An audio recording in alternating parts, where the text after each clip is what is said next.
didn't die with him. They're still being heard, echoing all across this nation. They speak to a nation where, too often, just the color of your skin puts your life at risk. They speak to a nation where more than 100,000 people have lost their lives to a virus and 40 million have filed for unemployment, with a disproportionate number of those deaths and job losses concentrated in Black and brown communities. And they speak to a nation where every day millions of people, millions, not at the moment of losing their life, but in the course of living their life, are saying to themselves, "I can't breathe." It's a wake-up call to our nation, in my view. It's for all of us, and I mean all of us. It's not the first time we've heard those words. They're the same words we heard from Eric Garner when his life was taken away 6 years ago. But it's time to listen to those words, to try to understand them, to respond to them, respond with action. A country is crying out for leadership. Leadership that can unite us, leadership that brings us together, leadership that can recognize pain and deep grief of communities that have had a knee on their neck for a long time. There's no place for violence, no place for looting or destroying property or burning churches or destroying businesses, many of them built by the very people of color who for the first time in their lives are beginning to realize their dreams and build wealth for their families. Nor is it acceptable for our police, sworn to protect and serve all people, to escalate tension, resort to excessive violence. We need to distinguish between legitimate peaceful protests and opportunistic violent destruction. We have to be vigilant about the violence that's being done by this incumbent president to our economy and to the pursuit of justice. When peaceful protesters dispersed in order for a president from the doorstep of the people's house, the White House, using tear gas and flash grenades in order to stage a photo op in one of the most historic churches in the country, or at least in Washington, D.C. We can be forgiven for believing the president is more interested in power than in principle, more interested in serving the passions of his base than the needs of the people in his care. For that's what the presidency is, the duty to care for all of us, not just those who vote for us, but all of us, not just our donors, but all of us. The president held up the Bible at St. John's Church yesterday. I just wish he opened it once in a while instead of brandishing it. If he opened it, he could have learned something. They're all called to love one another as we love ourselves. It's really hard work, but it's the work of America. Donald Trump isn't interested in doing that work. Instead, he's preening and sweeping away all the guardrails that have long protected our democracy, guardrails that have helped make possible this nation's path to a more perfect union, a union that constantly requires reform and rededication.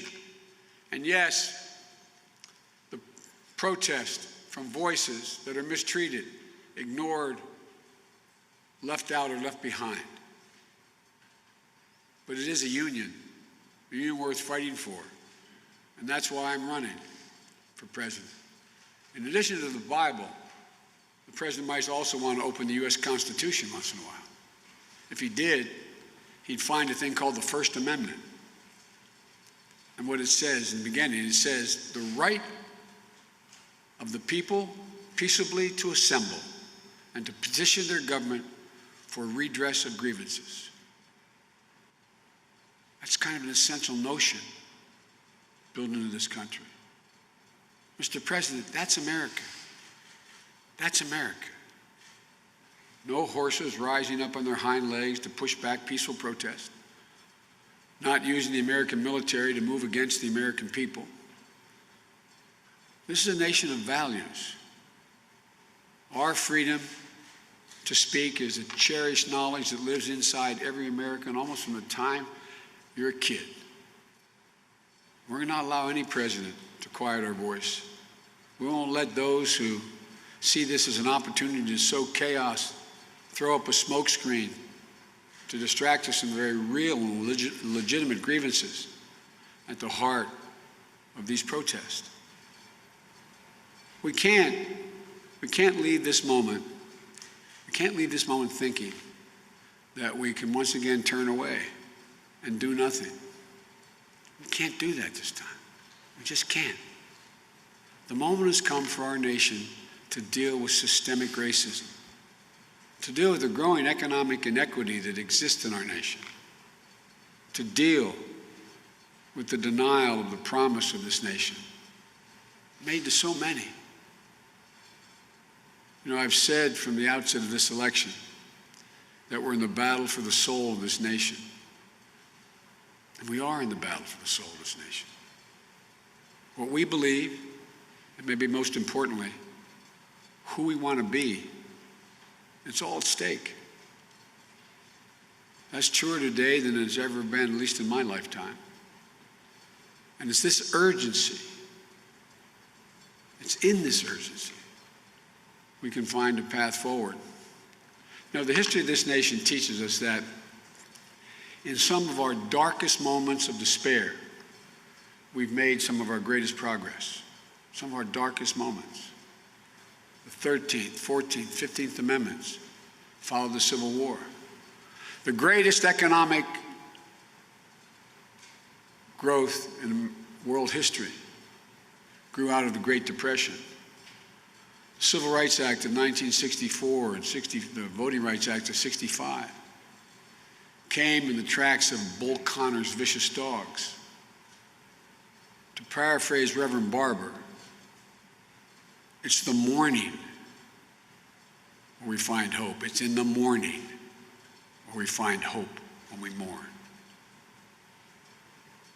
But it's going to take more than talk. We've had talk before. We've had protests before. But we've got to now vow to make this at least an era of action and reverse the systemic racism with a long overdue concrete changes.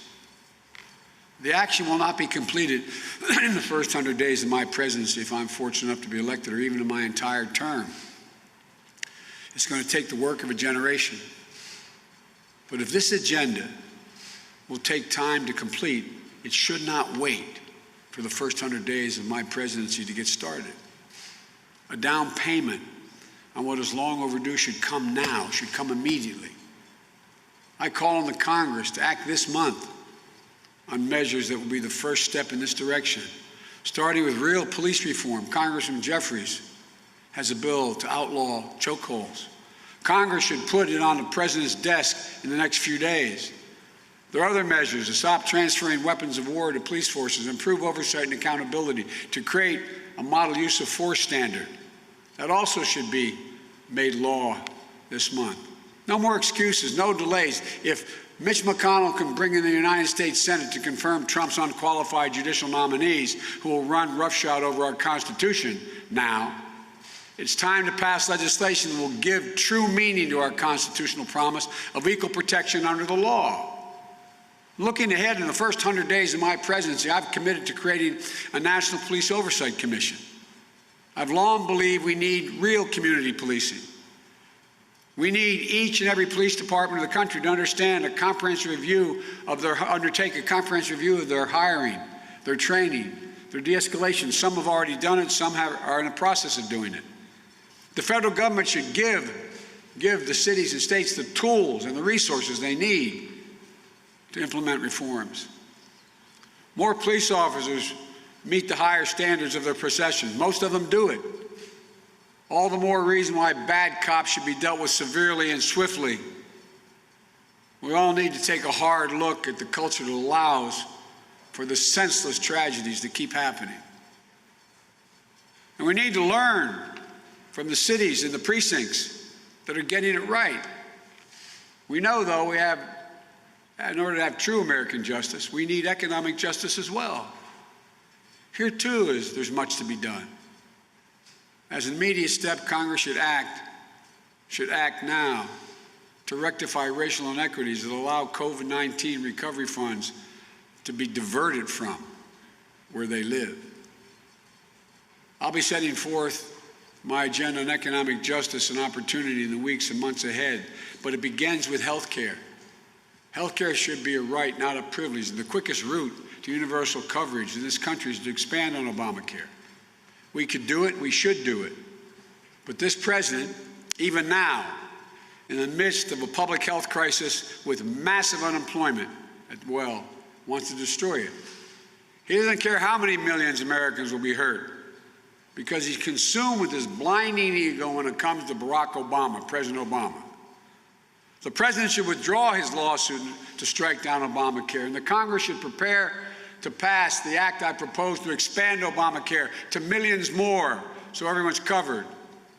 These last few months, we've seen America's true heroes. Healthcare workers, docs, nurses, delivery truck drivers, grocery store workers.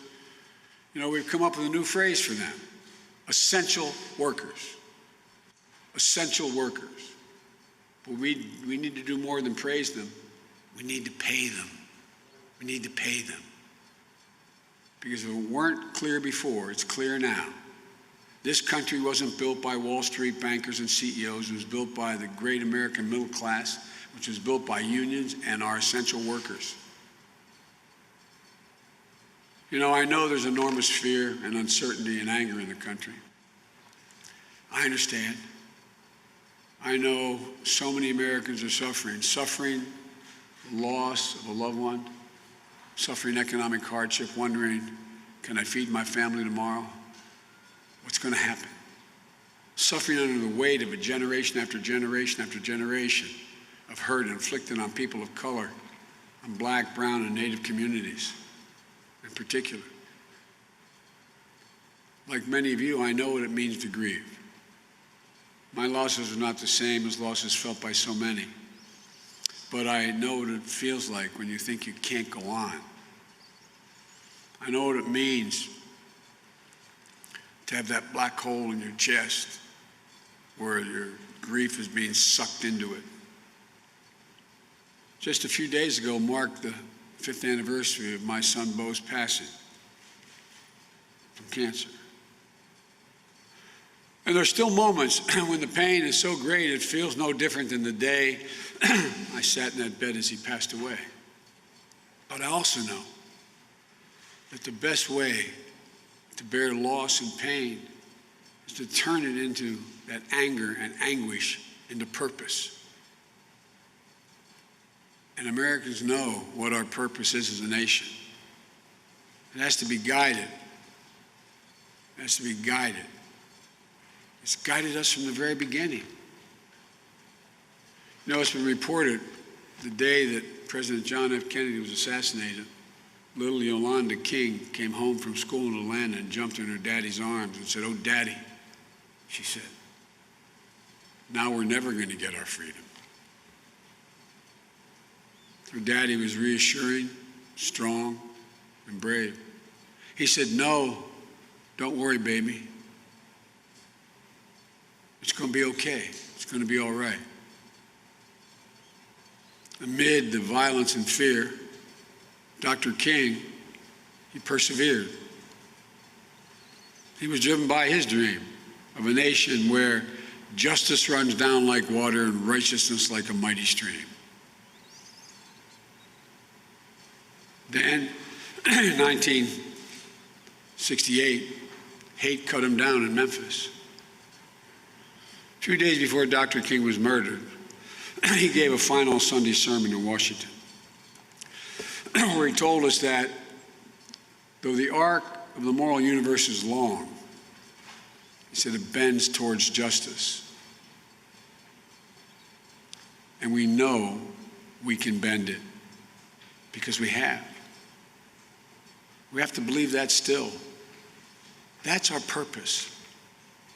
It's been our purpose in the very beginning, to become a nation where all men and women are not only created equal, but they're treated equally. Not just created equal, but treated equally. To become a nation defined in Dr. King's words not only by the absence of tension, but by the presence of justice. It's not enough just to not attention, but justice. Today in America, it's hard to keep faith that justice is at hand. I know that. You know that. The pain is raw. The pain is real. The President of the United States must be part of the solution, not the problem. But this president today is part of the problem and accelerates it. When he tweeted the words, "When the looting starts, the shooting starts," they weren't the words of a president. They were words of a racist Miami police chief in the 60s. When he tweeted that protesters, quote, would have been greeted with the most vicious dogs, when people would have been really hurt, end of quote. They weren't the words of a president. They were the kind of words Bull Connor would have used unleashing his dogs on innocent women and children. You know, the American story is a story about action and reaction. That's how history works. We can't be naive about it. I wish I could say that hate began with Donald Trump and will end with him. It didn't, and it won't. American history isn't a fairy tale with a guaranteed happy ending. The battle for the soul of this nation has been a constant push and pull for more than 240 years. A tug of war between the American ideal that we're all created equal and the harsh reality that racism has long torn us apart. The honest truth is that both elements are part of the American character. Both elements. At our best, the American ideal wins out. But it's never a rout. It's always a fight, and the battle is never fully won. But we can't ignore the truth that we're at our best when we open our hearts rather than clench our fists. Donald Trump has turned this country into a battlefield riven by old resentments and fresh fears. He thinks division helps him. His narcissism has become more important than the nation's well-being that he leads. I ask every American, I mean this from the bottom of my heart, I ask every American, look at where we are now and think anew. Is this who we are? Is this who we want to be? Is this what we want to pass on to our children and our grandchildren? Fear, anger, finger pointing, rather than the pursuit of happiness, incompetence and anxiety, self-absorption, selfishness? Or do we want to be the America we know we can be? The America we know in our hearts we could be and should be. Look, I look at the presidency as a very big job, and nobody will get it right every time. And I won't either. But I promise you this, I won't traffic in fear and division. I won't fan the flames of hate. I'll seek to heal the racial wounds that have long plagued our country, not use them for political gain. I'll do my job and I will take responsibility. I won't blame others. I'll never forget. I will never forget. I promise you, this job is not about me. It's about you. It's about us. It'll work not only to rebuild the nation, but to build it better than it was. We're the only nation in the world that goes through crisis and comes out better. To build a better future. That's what America does, to build a better future. We build the future. It may, in fact, be the most American thing to do, build the future. We hunger for liberty the way Harriet Tubman and Frederick Douglass did. We thirst for the vote like Susan B. Anthony and Ella Baker and John Lewis did. We strive to explore the stars, cure disease, make an imperfect union more perfect than it's been. We may come up short, but at our best, we try.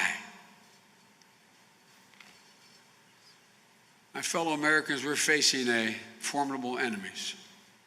They include not only the coronavirus and the terrible impact on the lives and livelihoods, but also the selfishness and fear that have loomed over our national life for the last 3 years.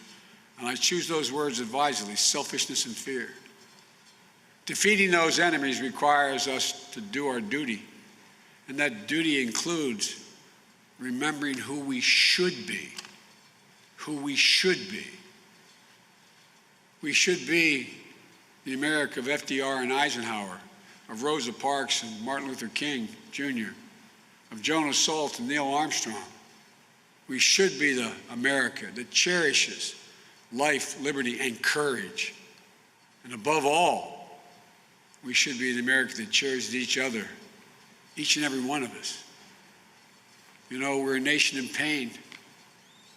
We must not let our pain destroy us. We're a nation enraged, but we cannot let our rage consume us. We're a nation that's exhausted, but we will not allow our exhaustion to defeat us. As president, it's my commitment to all of you to lead on these issues and to listen, because I truly believe in my heart of hearts we can overcome. When we stand together, finally as one America, we'll rise stronger than we were before. We'll move that arc closer to justice. We'll reach out to one another. So speak out for one another. And please, please, do what's recently been happening. Take care of one another. This is the United States of America. There's never been anything we've been unable to do when we set our mind to do it, and we've done it together. Together, united. That's who we are at our best. May God bless you all, and may God protect our troops. Thank you.